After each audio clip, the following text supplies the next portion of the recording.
sungai yang menyebabkan bentuk sungai yang tadinya lurus menjadi berkelok-kelok.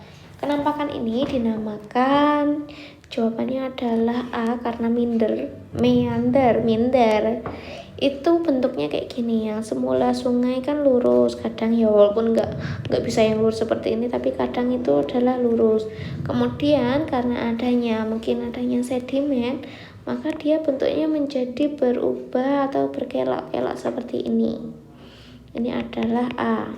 Kemudian B itu atau Oxbow Lake itu biasa disebut sebagai Danau Tapal Kuda.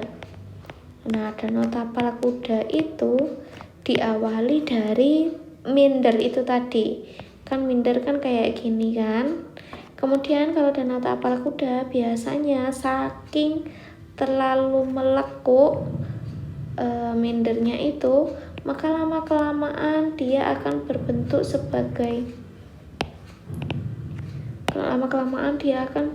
sebagai danau, dimana ini jadinya kayak gini.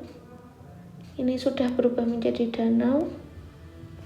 Kemudian ya ini tetap lanjut seperti ini sambil membuat lekukan-lekukan lainnya. Ini disebut sebagai Danau Tapal Kuda atau disebut sebagai Oxbow Lake gitu tadi. Kemudian kalau delta itu adalah endapan terakhir di muara sungai. Kan biasanya kalau sungai udah jadi satu nih, ini di hilir, kemudian dia akan menciptakan delta karena di sini apa? Di sini itu sebagai sedimentasinya. Jadi kayak delta itu bentuknya mirip kipas. Nah, kemudian kalau canyon itu biasa disebut sebagai, kita sebutnya kalau sebagai bahasa Indonesia adalah ngarai. Ngarai itu adalah lembah terjal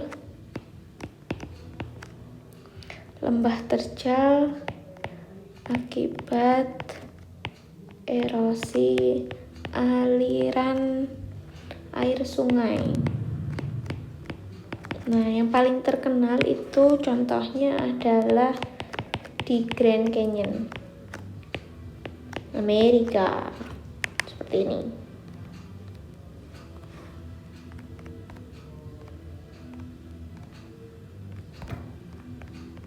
Dan ini tuh bahaya. Nah, kayak gini. Ini adalah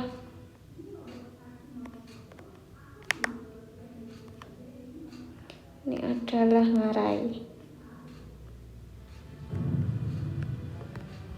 Nah, kemudian kalau sand dunes itu biasa kita sebut sebagai gumuk pasir. Nah, yang paling terkenal adalah gumuk pasir atau bukit pasir. Yang paling terkenal adalah di pantai Parangtritis, kan di situ gumuk pasirnya luas. Jadi yang benar jawabnya adalah A.